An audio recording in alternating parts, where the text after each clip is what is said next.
bienvenidos a este nuevo programa especial Camino a La Haya, cuando el lunes 27 vamos a conocer ya la resolución definitiva de este Tribunal Internacional en este diferendo marítimo entre Chile y Perú.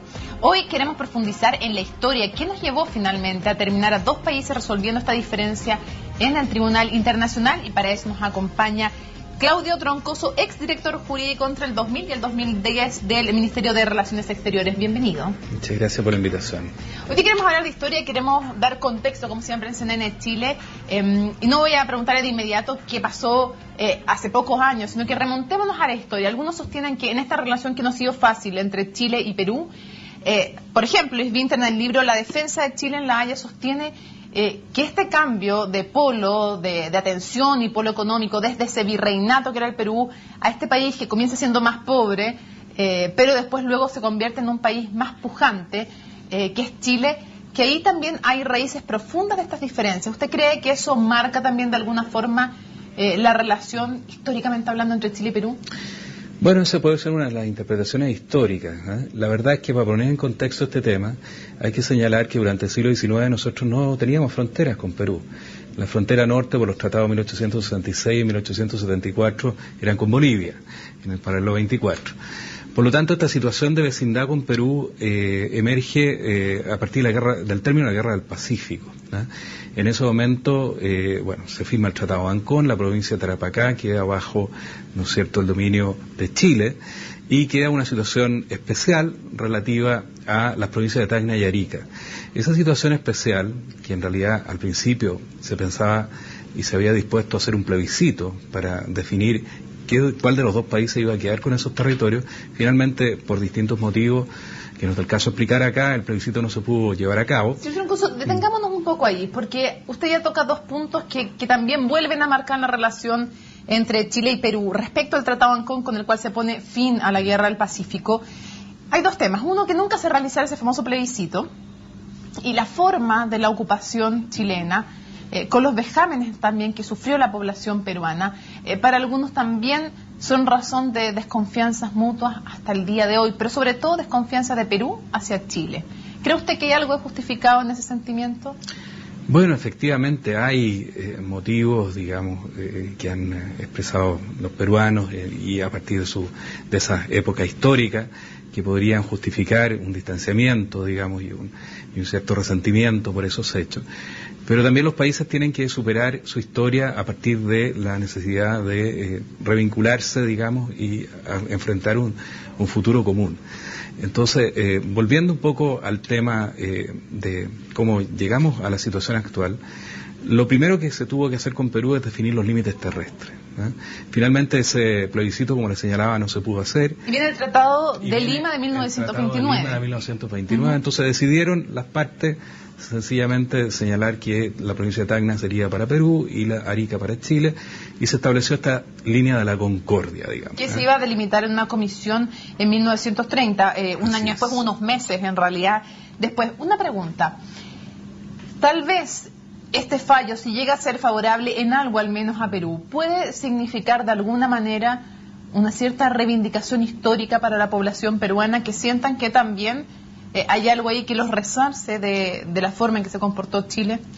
Algunos han sostenido aquello. ¿Cree usted eso, que hay algo de eso? Que podría, digamos, esto de alguna manera compensar en cierto sentido algún déficit histórico en esta materia, digamos, ¿eh?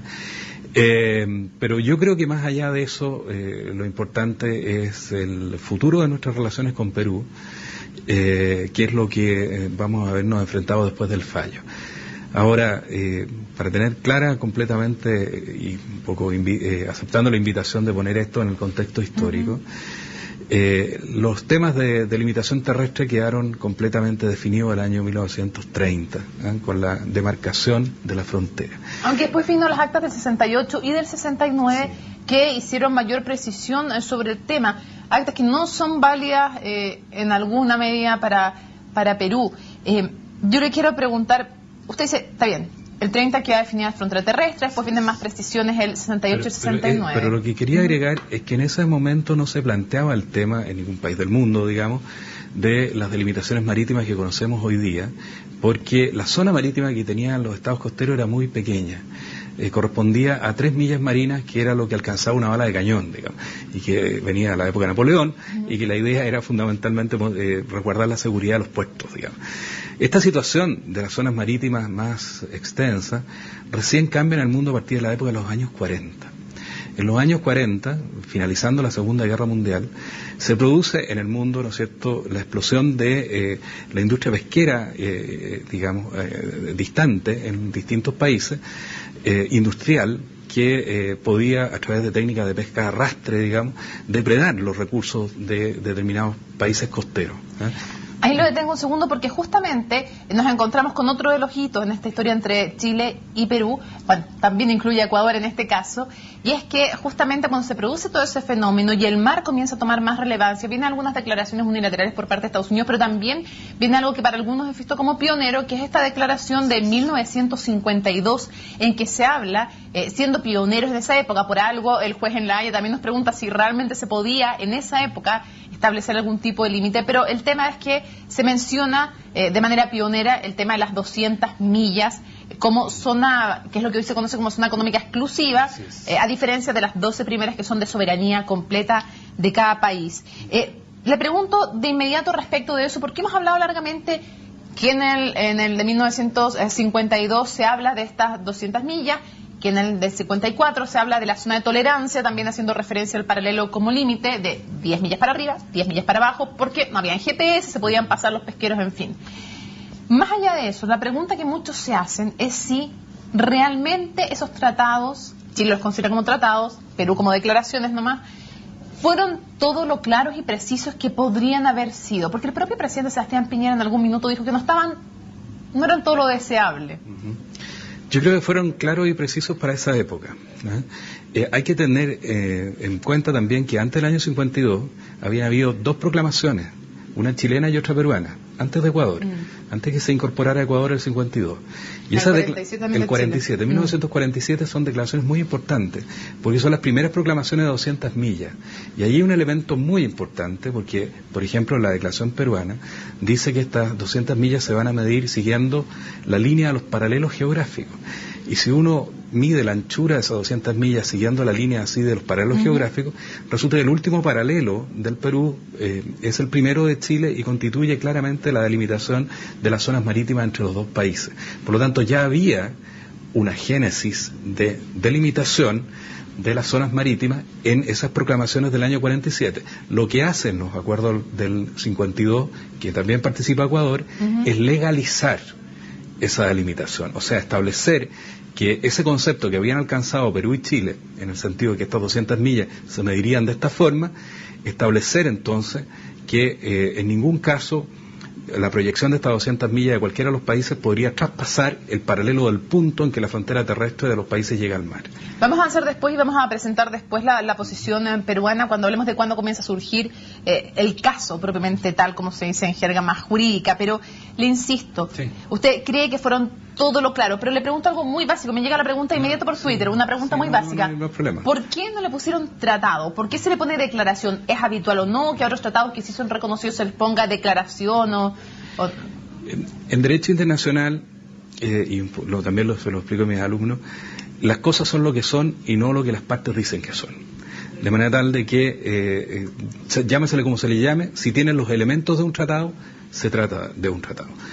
Hay muchas posibilidades de denominar al tratado de distintas formas, carta, estatuto, acuerdo, declaración, pero si contiene los elementos de un tratado, es un tratado. Y a juicio nuestro, incluso del abogado del Perú, del MPL, en el alegato final, le dijo a nuestro abogado Dupuy, no se moleste en seguir insistiendo en este punto que yo le concedo. Son tratados. Claro, pero no limítrofe. Eso dicen ellos. Ese es el otro tema, pero que habían discutido la naturaleza del tratado. Sí, que fuera tratado, pero después dicen son tratados, pero no limítrofe. Hacemos una pausa en este especial Camino a La Haya y al regreso. ¿Quieren saber ustedes cuándo surge por primera vez el planteamiento jurídico que sostiene Perú y que lo llevó finalmente a demandarnos en La Haya? Al regreso.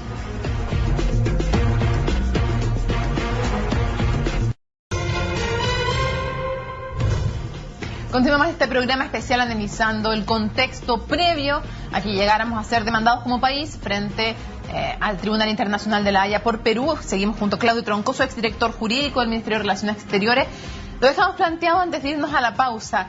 ¿Cuál es el momento en que Perú comienza a construir su caso? Y todos coinciden en que fue en 1977, cuando el entonces almirante retirado del Perú, Guillermo Faura, él crea una tesis jurídica, o plantea una tesis jurídica en que dice que era temporal lo del 52 y 54, que la delimitación por el paralelo no es la correcta, dado la inclinación de las costas, que fue accidental.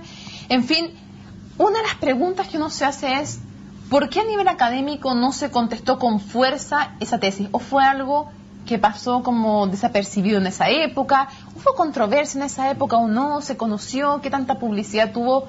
¿Qué tanta acogida tuvo esta tesis?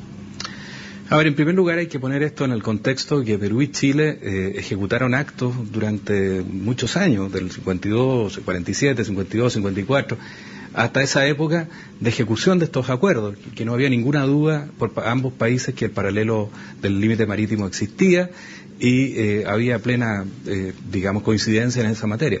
Las actas del 68 y 69 son muy importantes en ese sentido porque también reafirman la frontera marítima en el paralelo.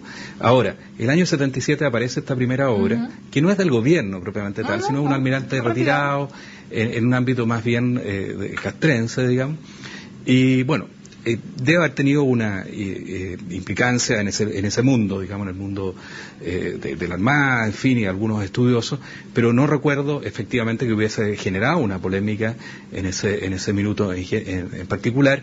Recordemos también que estábamos en gobiernos militares en ambos países, digamos, Pinochet en Chile, Morales Bermúdez en el Perú, habían derrocado hace poco a Velasco Alvarado, digamos, que era otro militar, digamos. Claro. Y por lo tanto la situación política entre los dos países también era en cierto sentido complejo desde el punto de vista de las relaciones que se daban en esa época. Pero no se refuta académicamente con una... No conozco, la verdad que no tengo evidencia de aquello. Luego viene en 79, de hecho 2 años después, Eduardo Ferro Costa, un académico que escribe El nuevo derecho al mar del Perú y las 200 millas. Luego viene un tema clave, que es en 1985, Juan Miguel Bácula, un diplomático peruano, escribe un libro o una tesis, El dominio marítimo del Perú, y habla de lo mismo, retoma el tema de Faura, dice que leyes como las del petróleo posteriormente dictadas en Perú ya daban cuenta de que no se estaba reconociendo al paralelo como límite, en fin.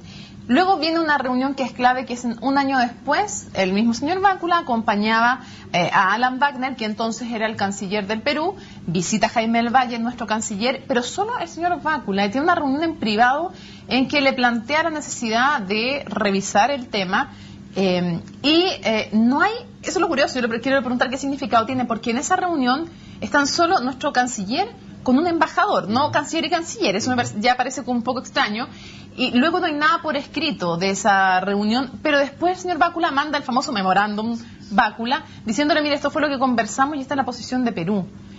Yo le pregunto, ¿por qué pasa eso?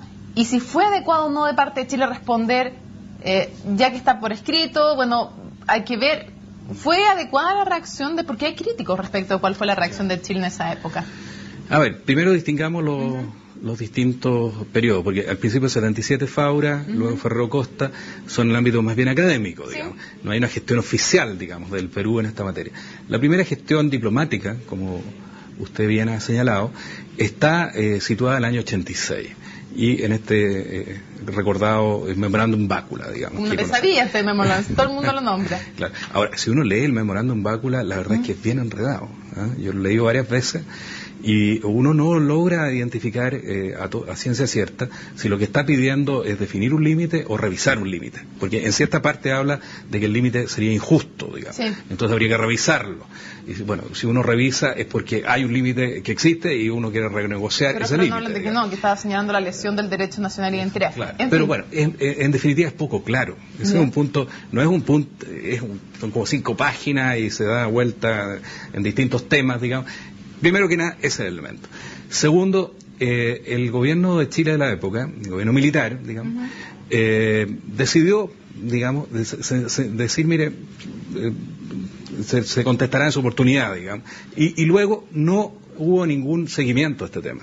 Pero fue un error esa reacción porque cuesta mucho. Yo entiendo que estamos a días de la Haya, entiendo que casi todos quieren resguardar la posición de Chile, pero al menos parece que alguna autocrítica hay que hacer de ese punto. No fue la mejor reacción, ¿no? Claro, lo que pasa es que todavía el tema no se planteaba con la intensidad que lo conocemos hoy día, ¿no? Seguramente hubo otros elementos que en ese momento la Cancillería evaluó de las relaciones con el Perú, dio esa respuesta que en definitiva no significa admitir ni negar nada, sino que sencillamente decir, mire, esto lo estudiaremos en su oportunidad, no significa contradecir la posición permanente de Chile en esta materia. Obviamente que, mirados los hechos desde hoy día, uno diría, bueno, si me hacen un planteamiento de esa naturaleza, yo lo rechazo de inmediato. Ok. Saltémonos después, bueno, uno podría citar varios hitos más, como el 90 Marisol Herrero con las consideraciones para la delimitación marítima de Perú, que siguen juntando pruebas. O sea, tal vez esto fue casualidad, pero otros dicen que no, que aquí hay una construcción en el tiempo de un caso. En el 93, cuando era presidente Fujimori, con Elwin también al poder, canciller Silva Sima, se producen los tratados de Lima, pero no son ratificados por el Congreso. Luego viene el 99 un acta, que es un minuto en que las autoridades de ambos países declaran que no hay nada más pendiente.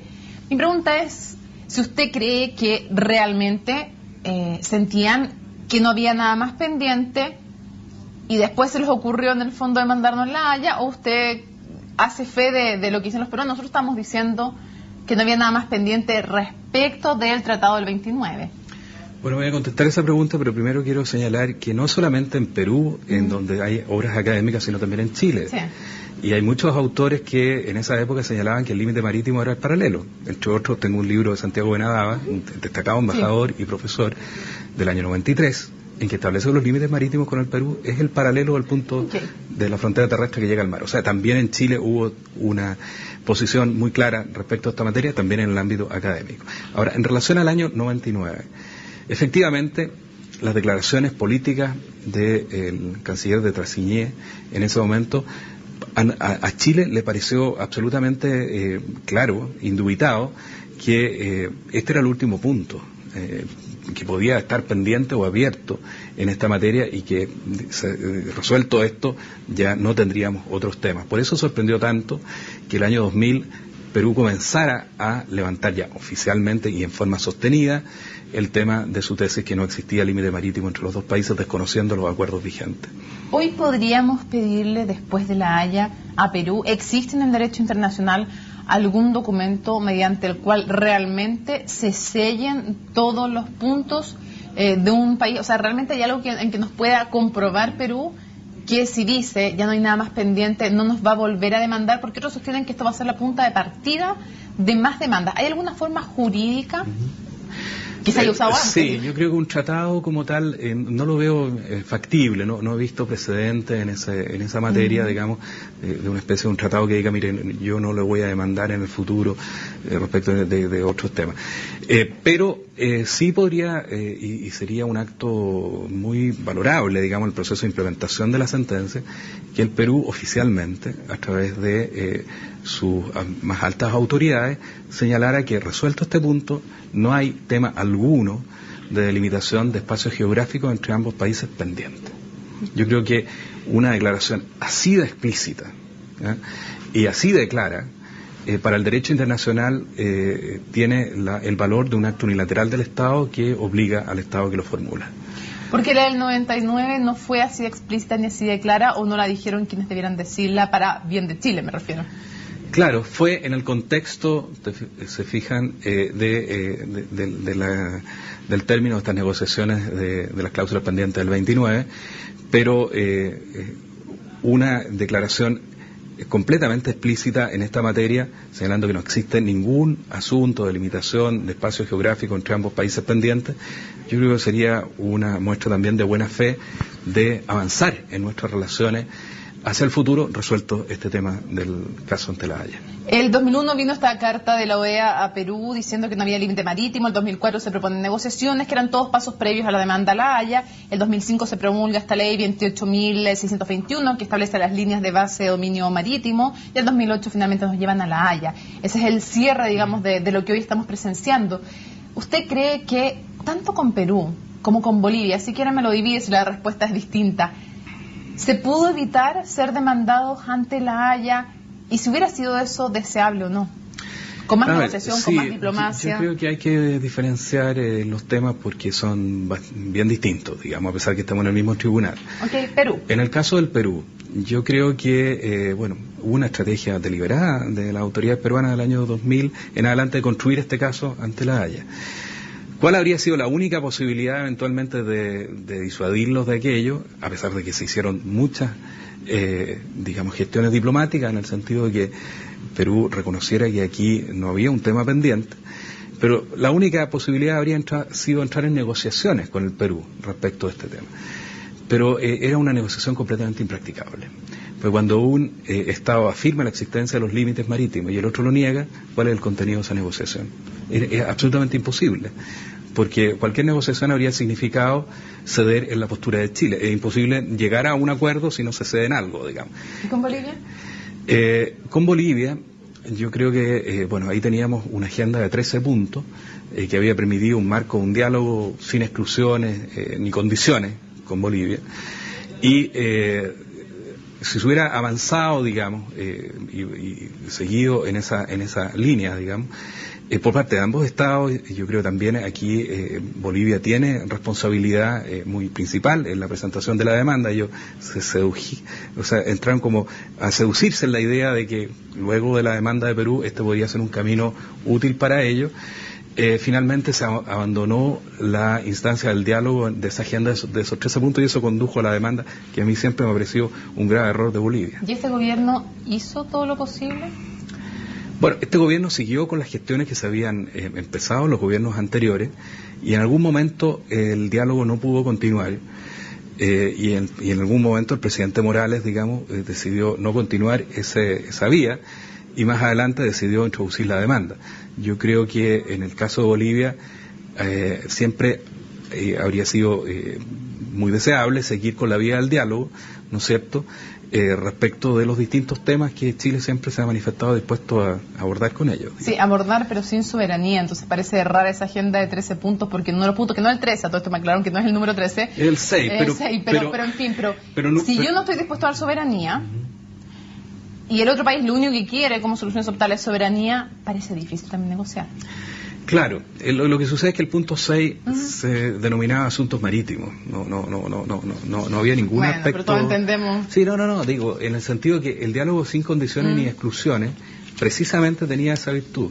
Por una parte sin exclusiones porque Bolivia podía poner todos los temas que quería en su agenda, y sin condiciones porque no significaba que precondición para avanzar en un tema que abordáramos primero otro, etc. Claudio, muchísimas gracias por habernos acompañado en CNN Chile para hablar de la historia, de lo que hubo antes de que Perú nos demandara el año 2008 en La Haya. Muchísimas gracias. Gracias a ti. Bueno, y ustedes contarles que se termina este programa hoy, pero mañana seguimos también nuevamente a las 9:30 de la noche analizando el contexto de esta demanda, tratando de explicarla para ustedes qué consecuencias tiene para Chile y cómo se gestó también.